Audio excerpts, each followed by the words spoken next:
তুমি এখানে কি করছো? আমার ফোন তুলছো না কেন?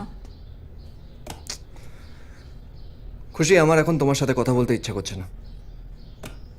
ঈশান প্লিজ। আমি বললাম না আমার কথা বলতে ইচ্ছা করছে না। এমনিতেই মাথা গরম আছে, ভুলভাল কিছু বলে দেবো, তোমার খারাপ লাগবে। We don't need all this. কালকে কথা বলবো। Just 5 minutes, that's all I'm asking.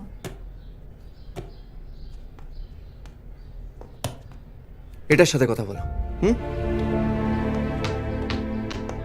Don't talk to me like that, I'm your girlfriend. ও রিয়েলি? কিন্তু এক্ষুনি তো তুমি বললে that we are just friends. ওখানে যা হয়েছিল that was your mistake. Don't blame me for that.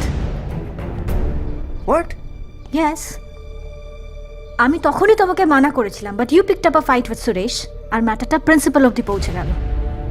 আমি ওকে মেরেছি কারণ ও তোমার সাথে মিসবিহেভ করেছে। তাহলে ভুলটা কার? আমার না ওর? ওর ভুল। তাহলে এটা প্রিন্সিপালের সামনে বলনি কেন? সবার সামনে আমাকে ছোট করলে কেন? ডোন্ট শাউট ঈশান। আমি যদি তখন সুরেশের নামে কমপ্লেন করতাম, ও প্রিন্সিপালকে বলে দিত তখন আমরা ওখানে কি করছিলাম, আর এই খবরটা আমার বাড়িতে পৌঁছে যেত। ইয়া সো গোটা কলেজের সামনে দাঁড়িয়ে তুমি আমাকে প্রপোজ করেছো।